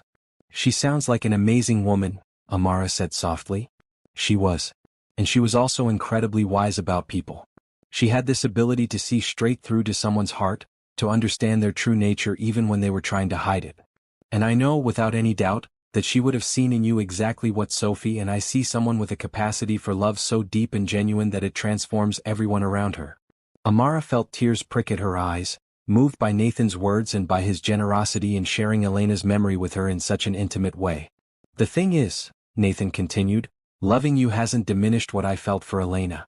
Instead, it's taught me that the human heart is capable of far more than I ever imagined. You've shown me that it's possible to honor the past while building toward the future, to remember what we've lost while celebrating what we've found. Nathan, Amara began, but he held up a gentle hand. Let me finish, because I need to say this while I have the courage. He took a deep breath, his eyes never leaving hers. I am completely, utterly in love with you, Amara Johnson. I love your laugh and your kindness and the way you make Sophie feel like she's the most important person in the world. I love how you throw yourself into everything you believe in, and I love that you were brave enough to let us into your life even when you were scared. He paused, reaching into his pocket and withdrawing a small velvet box that made Amara's breath catch. But more than anything, I love the way you've helped us become a real family, the way you've made our house feel like a home again. And I'm hoping, if you'll have us, that you'll let us spend the rest of our lives showing you how much you mean to us. Nathan opened the box to reveal a stunning ring that somehow managed to be both elegant and understated, with a central diamond surrounded by smaller stones that caught the afternoon light and seemed to sparkle with their own inner fire. Amara, will you marry me? The words hung in the air between them, filled with hope and love and the promise of a future neither of them had dared to dream of 6 months earlier. Amara looked at the ring, at Nathan's face full of nervous anticipation, and at Sophie, who had abandoned her butterfly chasing to watch the proposal from across the garden with barely contained excitement. Yes, she said, her voice stronger and more certain than she had expected it to be. Yes, Nathan, I will marry you. The joy that spread across Nathan's face as he slipped the ring onto her finger was matched only by Sophie's shriek of delight as she came running across the garden to throw herself into their embrace. You said yes. You said yes. Sophie shouted, bouncing between them with such enthusiasm that all three of them ended up laughing and crying at the same time. Now we can be a real family forever and ever. We've been a real family for a while now, sweetheart, Nathan said, pulling both his daughter and his fiancée into a hug that felt like coming home. We're just making it official. Can I be the flower girl at your wedding? Sophie asked, as if this was the most important question in the world. You can be anything you want to be at our wedding, Amara replied, marveling at how right it felt to say the words, our wedding, out loud. In fact, maybe you can help us plan the whole thing. Sophie's gasp of delight suggested that this was the best possible news she could have received. As they settled back onto the picnic blanket, Sophie nestled between her soon-to-be parents and chattering excitedly about wedding dresses and flowers and cake. Nathan caught Amara's eye over his daughter's head. Thank you, he mouthed silently. For what? She mouthed back. For making us whole. The afternoon passed in a blur of happiness, with Sophie drawing pictures of wedding plans in the dirt beside the fountain while Nathan and Amara talked about their future with the kind of easy planning that came from two people who had found their perfect match. They discussed timelines and guest lists and whether they wanted a big celebration or something more intimate, but more than the logistics, they talked about the life they wanted to build together. I want us to keep doing things like this, Amara said, gesturing toward the garden and the perfect afternoon they were sharing. I want Sophie to grow up knowing that love means making time for each other, creating beautiful moments together. She'll know, Nathan said with certainty. She'll know because she'll see us doing it every day. As the sun began to set and they packed up their picnic supplies, Sophie made one final request. Can we call Aunt Isabella and tell her about the engagement? She's been waiting for Daddy to ask Miss Amara to marry him for weeks and weeks. Nathan laughed, a sound full of affection and slight embarrassment. Has she now?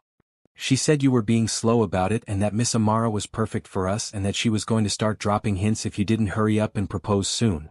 Well, Amara said, admiring the ring on her finger as it caught the last rays of sunlight, I'm glad you didn't let Aunt Isabella wait much longer. I don't think I could have handled much more suspense.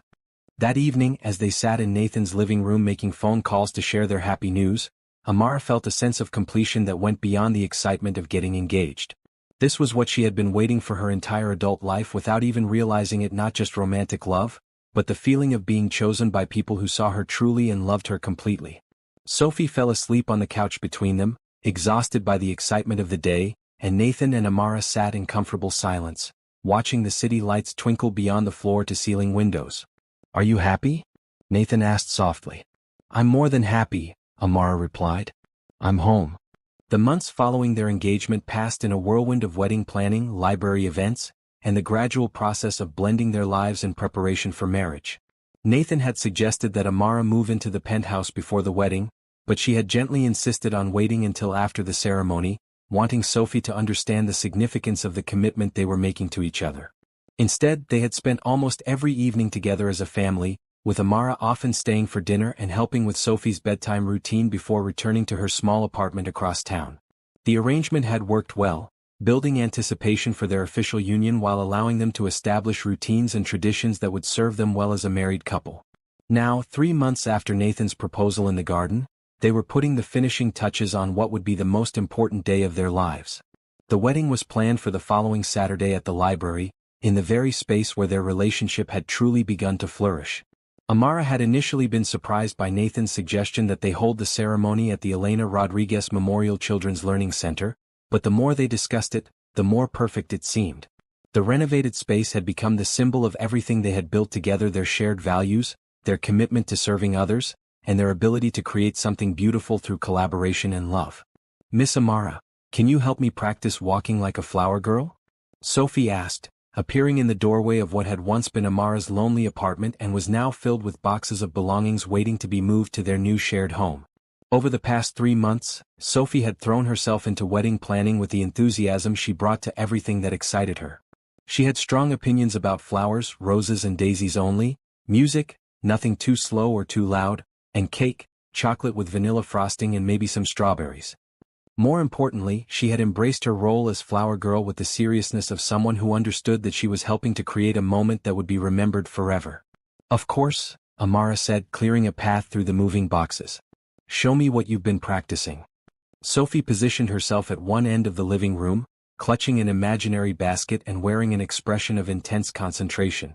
She began to walk with exaggerated slowness, pausing every few steps to pretend to scatter flower petals while maintaining perfect posture. "How was that?" she asked when she reached the other end of the room. "That was beautiful," Amara said honestly. "You look just like a real princess. Daddy says that on Saturday, we're all going to be like royalty because it's the most important day of our family's whole life." The innocent observation made Amara's heart squeeze with tenderness. Over the past few months, Sophie had developed an understanding of marriage that was surprisingly mature for a 6-year-old, perhaps because she had experienced the profound love between her parents and now recognized it forming between her father and Amara. "Your daddy is right," Amara said, kneeling down to Sophie's level. "Saturday is going to be very special because it's the day we officially become a forever family. Will you still be Miss Amara after you marry Daddy, or will you be something different?" The question was one that Amara and Nathan had discussed at length. Sophie was comfortable with Miss Amara, and had shown no inclination to call her anything else, which was perfectly fine with both adults. They had decided to let Sophie choose her own terms for their relationship rather than forcing labels that might feel awkward or artificial. "I'll still be Miss Amara to you," Amara replied. "But I'll also be your daddy's wife, which means I'll be part of your family in an official way." "You've been part of our family for a long time already," Sophie said with 6-year-old logic. "The wedding is just to make sure everyone else knows it too." Before Amara could respond to this surprisingly wise observation, her phone rang with Nathan's ringtone. Sophie perked up immediately, always excited to talk to her father, especially when he was calling with what he had promised would be final wedding details. "Hi," Amara said, settling onto the couch and pulling Sophie down beside her so they could both participate in the conversation. "Hi yourself." Nathan's voice came through the phone, warm and slightly distracted in the way that suggested he was multitasking. "How are my 2 favorite ladies this evening?" "We're practicing flower girl walking," Sophie announced before Amara could respond. "I'm getting really good at it. Want me to show you on Saturday?" "I'm counting on it, sweetheart. Actually, that's part of why I'm calling. I have some news about Saturday that I think you're both going to love." Amara felt a flutter of curiosity mixed with slight apprehension. Nathan's surprises were always wonderful, but they also tended to be more elaborate than she expected, and she was hoping for a relatively simple, intimate wedding ceremony. "What kind of news?" she asked. "Well, you know how we sent invitations to about 50 people and weren't sure how many would actually be able to come on such short notice?" "Yes. We've heard back from almost everyone, and it looks like we're going to have a much bigger celebration than we planned. Isabella has been coordinating with people, and apparently, word has spread beyond our original guest list." Amara's pulse quickened with a mix of excitement and nervousness. "How much bigger are we talking about?" "About 120 people, including several families from the library's Storytime program and some of the children who specifically asked if they could come watch Miss Amara get married." Sophie clapped her hands together with delight. "The Storytime kids want to come to our wedding?" "They do indeed. Apparently you've made quite an impression on them over the past year, and they're very excited to celebrate with us." Amara felt tears prick at her eyes, overwhelmed by the idea that the children she read to every week cared enough about her happiness to want to be part of her wedding day. It was a reminder of how much her life had expanded since meeting Nathan and Sophie, how many connections she had formed through their shared commitment to serving their community. "That's wonderful," she said, her voice thick with emotion. "But are we going to have enough space for everyone? And enough food?" "Giuseppe from Romano's is catering, and he's bringing enough food for an army. As for space, we're going to use both the children's section and the main reading area, and Isabella has arranged for some additional seating. It's going to be perfect." The conversation continued for another 20 minutes, with Nathan and Sophie discussing final details while Amara listened with growing amazement at how their simple library wedding had evolved into what sounded like a genuine community celebration. "One more thing," Nathan said as the call was winding down. "Amara, I need you to promise me something." "What's that?" "Promise me you won't worry about any of the details between now and Saturday. Isabella and I have everything handled, and I want you to just focus on enjoying these last few days before we become officially married." "I promise," Amara said, though she suspected it would be easier said than done. After they hung up, Sophie curled up next to Amara on the couch, suddenly quiet in the way that usually meant she was thinking about something important. "Miss Amara," she said finally, "are you excited about marrying Daddy?" "I'm very excited," Amara replied honestly. "Are you excited about the wedding?" "I'm excited about everything," Sophie said with satisfaction. "I'm excited about the party and about being a flower girl and about all the people who want to celebrate with us. But mostly I'm excited because after Saturday, you'll officially be part of our family forever and ever." The simple statement, delivered with a child's absolute faith in the permanence of love, made Amara's heart feel like it might burst with happiness. "Forever and ever," she agreed, hugging Sophie close and marveling at how much her life had changed since that disappointing evening at Romano's nearly a year ago. Saturday morning dawned bright and clear, with the kind of perfect spring weather that seemed designed specifically for outdoor weddings and new beginnings. Amara woke up in her apartment for the last time, surrounded by the organized chaos of moving boxes and wedding preparations, feeling a mix of excitement and nervousness that made it impossible to eat more than a few bites of breakfast. Isabella arrived at 9 o'clock sharp, armed with coffee, pastries, and a detailed timeline that would ensure everything went smoothly. Nathan's sister had become one of Amara's closest friends over the past few months, and her calm competence was exactly what Amara needed to get through the morning without dissolving into happy tears. "How are you feeling?" Isabella asked, settling Amara into a chair while she began the process of transforming her into a bride. "Like I'm about to marry the man of my dreams in front of everyone I care about," Amara replied. Terrified and thrilled in equal measure. "That sounds about right for a wedding day," Isabella said with a laugh. "Nathan's been awake since 5 this morning, pacing around his apartment and checking his phone every 2 minutes to make sure you haven't changed your mind." The idea of Nathan being nervous made Amara smile. Over the past year, she had seen him confident in business meetings, patient with Sophie's endless questions, and thoughtful about everything from library renovation details to what kind of pizza to order for dinner. But knowing that their wedding day made him nervous too was somehow reassuring. By noon, Amara was transformed. Her dress was a flowing creation in ivory silk that managed to be both elegant and comfortable, perfect for a celebration that would involve everything from a formal ceremony to dancing with 6-year-olds. Her hair was arranged in loose waves with small white flowers tucked among the curls, and she wore the pearl earrings Nathan had given her along with a delicate necklace that had belonged to her grandmother. "You look absolutely radiant," Isabella said, stepping back to admire her handiwork. "Nathan is going to fall over when he sees you." At the library, The transformation was even more dramatic than Amara had expected. The Elena Rodriguez Memorial Children's Learning Center had been decorated with white roses and soft lighting that made the entire space glow with warmth and romance. Chairs had been arranged in curved rows that focused attention on an arbor covered in flowers where the ceremony would take place, and the story tree had been hung with fairy lights that created a magical backdrop for what would surely be the most memorable day of all their lives. Guests were already beginning to arrive when Amara and Isabella pulled up to the library's side entrance. Through the windows she could see families from Story Time, Nathan's business associates, and what looked like half the neighborhood gathered in the space that had become so meaningful to all of them. "Ready?" Isabella asked, squeezing Amara's hand. "More than ready," Amara replied, surprised by how calm she suddenly felt. All the nervousness of the morning had melted away, replaced by a sense of rightness that settled into her bones like coming home. Inside the library, Nathan stood near the flower-covered arbor in a perfectly tailored navy suit that brought out the warm brown of his eyes. When he saw Amara appear at the back of the room, his face lit up with an expression of pure joy that made every person in attendance smile in response. But it was Sophie who stole the show, walking down the makeshift aisle with the careful precision she had been practicing for weeks, wearing a flowing yellow dress that made her look like a small ray of sunshine. She scattered rose petals with the seriousness of someone performing the most important job in the world, pausing occasionally to wave at friends from Storytime who called out her name. When she reached the front, she took her place beside Nathan and turned to watch Amara's approach with glowing pride. The ceremony itself was perfect in its simplicity. They had chosen traditional vows with personal touches that reflected their unique journey, speaking words of commitment and love while surrounded by the books and learning spaces that had brought them together. "I promise to love you not just in the easy moments, but in the challenging ones," Nathan said, his voice steady and sure as he looked directly into Amara's eyes. "I promise to build a life with you that honors our past while embracing our future, and to raise Sophie together with the same love and wisdom you bring to everything you do." Amara's vows brought tears to more than half the congregation. "I promise to love you and Sophie with all my heart, to support your dreams and share your burdens, and to create a home where kindness and laughter are as important as ambition and success. I promise to be the partner you deserve and the mother Sophie needs, not by trying to replace what came before, but by adding my own love to the foundation you've already built." When the officiant pronounced them husband and wife, the cheer that went up from their assembled friends and family was loud enough to be heard 3 blocks away.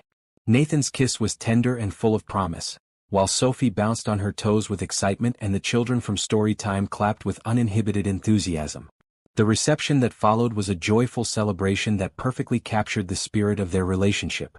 Giuseppe had outdone himself with a menu that included everything from elegant hors d'oeuvres for the adults to star-shaped finger sandwiches that delighted the younger guests. The wedding cake was a 3-tiered masterpiece decorated with sugar flowers that looked almost real, but it was Sophie's request for chocolate cupcakes for the kids that proved most popular. "Mrs. Rodriguez," Nathan said, finding Amara during a quiet moment between dances, "how does it feel to be married?" "It feels like the most natural thing in the world," she replied, admiring the way her wedding ring caught the fairy lights strung throughout the library. "And I love the sound of Mrs. Rodriguez." They danced to their first song as a married couple while their guests formed a circle around them, but the most touching moment came when Sophie asked if she could have a dance with "my new mama." The 3 of them swayed together in the center of the circle, surrounded by everyone who loved them, while Sophie chattered happily about how perfect everything had turned out. "This is the best wedding in the whole world," she declared, looking between her parents with satisfaction. "Everyone is so happy and the library looks like a fairy tale, and I got to be the best flower girl ever." "You were definitely the best flower girl ever," Amara agreed, lifting Sophie so she could see over the crowd of well-wishers who surrounded them. As the evening wound down and guests began to depart with hugs and promises to visit soon, Nathan, Amara, and Sophie found themselves alone in the decorated library, surrounded by the remnants of their perfect celebration. "Look," Sophie said, pointing to a corner where several children had left drawings and cards congratulating the new family. "Everyone wanted to make sure we knew how happy they are for us." Amara picked up one of the drawings created by Maria Santos's 7-year-old daughter, showing 3 stick figures holding hands under a rainbow with the words, "Happy Family" written in careful block letters across the top. "We really are a happy family, aren't we?" she said, looking at Nathan and Sophie with wonder at how much her life had changed.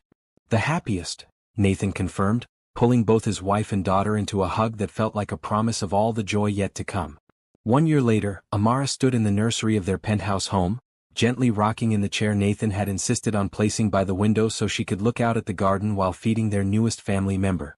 3-month-old Elena Marie Rodriguez was a perfect blend of both her parents, with Nathan's dark hair and Amara's warm brown eyes, and a temperament that seemed designed to bring joy to everyone who met her. The pregnancy had been a surprise that came just 4 months after their wedding, discovered during what Amara had thought was a routine checkup for persistent fatigue.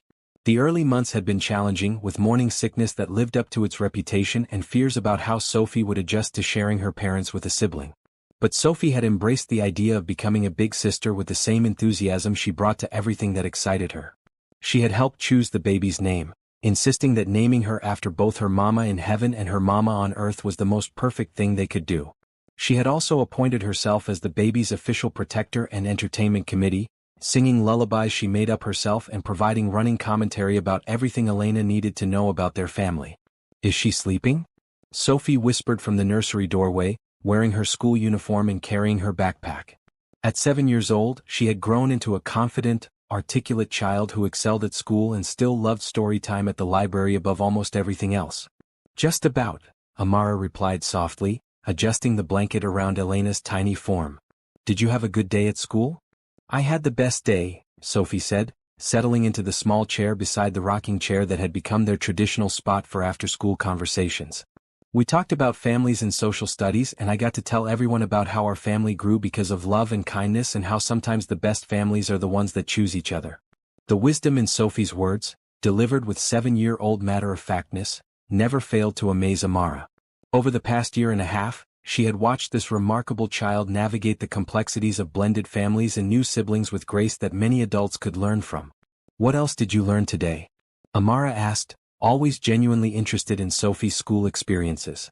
"Mrs. Peterson said that next week we're going to have a special visitor who writes children's books, and I told her that you know everything about children's books because you're the best librarian in the whole city. Can the book writer come visit our library too?" "I'm sure we could arrange something," Amara said, making a mental note to contact Sophie's teacher about coordinating a library visit. The Elena Rodriguez Memorial Children's Learning Center had become one of the most popular destinations for authors and illustrators in the city, hosting events that regularly filled every seat and generated waiting lists of families hoping to attend. Nathan appeared in the doorway, having arrived home from work earlier than usual as had become his habit since Elena's birth. Fatherhood the second time around had brought out an even more tender side of his personality, and he had restructured his work schedule to ensure he could be present for all the small moments that made family life meaningful. "How are my 3 favorite ladies?" he asked, settling onto the floor beside Sophie's chair and reaching up to touch Elena's tiny hand.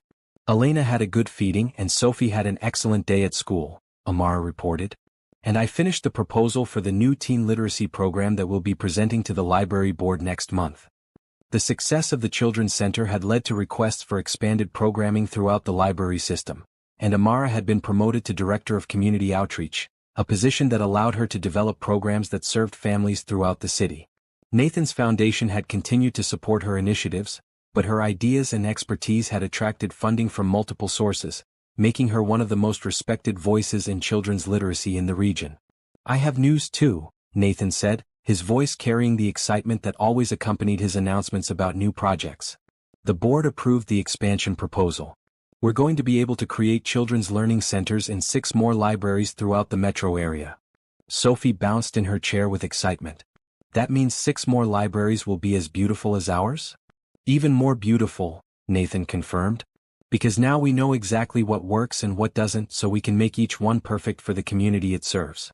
As they discussed the details of the expansion project, Elena stirred in Amara's arms, making the small sounds that indicated she was waking up and would soon be ready for some family interaction. At 3 months old, she was already showing signs of being a social baby who loved attention and seemed to find her big sister's voice particularly soothing. "Can I hold her while you and Daddy talk about work stuff?" Sophie asked, having become an expert at infant care over the past few months. "Of course," Amara said, carefully transferring Elena to Sophie's waiting arms. "Just remember to support her head." Watching Sophie with Elena never failed to fill Amara with wonder at the capacity children had for love and nurturing. Sophie spoke to her baby sister in the gentle, sing-song voice that caregivers instinctively used with infants, pointing out the different colors in the nursery and explaining what each of Elena's stuffed animals was named and why they were special. "Elena, This is Mr. Rabbit and he's very good at helping babies sleep. And this is Princess Bear who protects against bad dreams. And this is the dragon that Miss Mama, gave me when I was little and now he helps watch over both of us. The casual way Sophie had started calling her Mama had evolved gradually over the past year, beginning with Mama Amara and eventually shortening to simply Mama, in a way that felt completely natural to all of them. She still occasionally used Miss Amara in public settings, but at home, Amara had become simply another parent who deserved the same title of affection and respect as Nathan. Sophie, Nathan said, what would you think about taking Elena to visit the library tomorrow afternoon? Mama has a meeting with some authors who want to create new programs, and I thought Elena might enjoy seeing where we all first became a family. Can we show her the story tree? And the princess reading nook? Oh, and can we read her a story even though she's too little to understand it yet? We can do all of those things, Amara said, smiling at Sophie's enthusiasm for introducing Elena to all their favorite places. Though you're right that she's still too young to follow most stories. That's okay, Sophie said with 7-year-old wisdom. She'll understand that we love reading to her, and that's the most important part anyway. That evening, after Elena had been fed and settled for the night and Sophie had completed her homework with Nathan's help, the three of them gathered in the living room for their traditional family time. It was a routine they had established during Amara's pregnancy and continued after Elena's birth, a time when they shared the highlights of their day and planned for upcoming adventures. I have something special to show you both, Amara said, retrieving a letter from her desk that had arrived that afternoon. This came from the National Library Association. She opened the official-looking envelope and read aloud, Dear Mrs. Rodriguez, it is our pleasure to inform you that the Elena Rodriguez Memorial Children's Learning Center has been selected to receive this year's Excellence in Community Service Award. Your innovative approach to children's literacy programming and your dedication to serving diverse communities has set a new standard for public libraries throughout the country. Sophie clapped her hands together with delight. Our library won an award? A really important one? A very important one, Nathan confirmed, his voice filled with pride. This means that libraries all over the country are going to want to learn from what we've created here. Does that mean other kids in other cities will get to have beautiful libraries like ours? Sophie asked. It means exactly that, Amara said, feeling tears of joy prick at her eyes. We're going to be able to help create programs that reach thousands and thousands of children. As they discussed the implications of the award and what it would mean for their future projects, Elena's soft cries came through the baby monitor, indicating she was ready for her evening feeding. Amara rose to tend to her daughter, but Nathan caught her hand gently. I'll get her, he said. You've been taking care of everyone all day. Let me handle bedtime tonight. Watching Nathan disappear toward the nursery, Amara felt a wave of gratitude so profound it took her breath away. 2 years ago, she had been a woman eating alone in an expensive restaurant, convinced that disappointment was all she could expect from life. Now she was surrounded by a family that loved her unconditionally, doing work that made a difference in her community, and looking forward to a future filled with possibilities she had never dared to dream. Mama, Sophie said, curling up beside her on the couch, do you think Elena will love the library as much as we do when she gets older? I think Elena will love whatever makes her happy, Amara replied, wrapping her arm around Sophie and marveling at how solid and real this child felt in her embrace. But I hope she'll love books and stories because they're what brought all of us together. I hope so too, Sophie said with satisfaction. Because our story is the best one ever, and I want Elena to be part of all the chapters that come next. Nathan returned from the nursery a few minutes later, carrying Elena, who was now content and sleepy after her feeding. He settled into the chair across from Amara and Sophie, cradling his youngest daughter while his older daughter snuggled against his wife, and for a moment, the room was filled with the kind of perfect peace that comes when everyone you love is exactly where they belong. You know, he said softly, I never imagined that paying for a stranger's dinner could lead to all this. I never imagined that being stood up on a blind date could be the best thing that ever happened to me, Amara replied. And I never imagined that giving someone a flower made out of a napkin could help create the most perfect family in the whole world, Sophie added, making both adults laugh at her ability to find her place in any conversation. As they prepared for bed that evening, Elena sleeping peacefully in her crib and Sophie settled in her room with the latest book in a series about a girl detective that had captured her imagination, Nathan and Amara stood together on the balcony overlooking the garden where they had shared so many important moments. What are you thinking about? Nathan asked, wrapping his arms around his wife from behind and resting his chin on her shoulder. I'm thinking about how grateful I am for all of it, Amara replied, leaning back against his warmth. For Sophie's generous heart that brought us together, for your kindness to a stranger that started everything, for Elena sleeping safely in her crib, for work that feels meaningful, for this family we've built together. I'm grateful too, Nathan said, his voice soft with contentment. For your courage in saying yes to dinner with strangers, for your love that made Sophie bloom and taught me how to hope again, for Elena who represents everything beautiful about our future together. They stood in comfortable silence for a few minutes, looking out at the city lights and the garden that had witnessed their engagement and so many other important moments in their relationship. Nathan, Amara said finally, do you ever wonder what would have happened if Sophie hadn't noticed I looked sad that night at Romano's? I try not to think about it, Nathan replied honestly. Because I can't imagine any version of my life that doesn't include you in it now. I love you, she said, turning in his arms to face him directly. I love you and Sophie and Elena and this life we've created together more than I ever knew it was possible to love anything. I love you too, Nathan replied, kissing her with the tenderness that had characterized their relationship from the very beginning. Forever and always, just like we promised.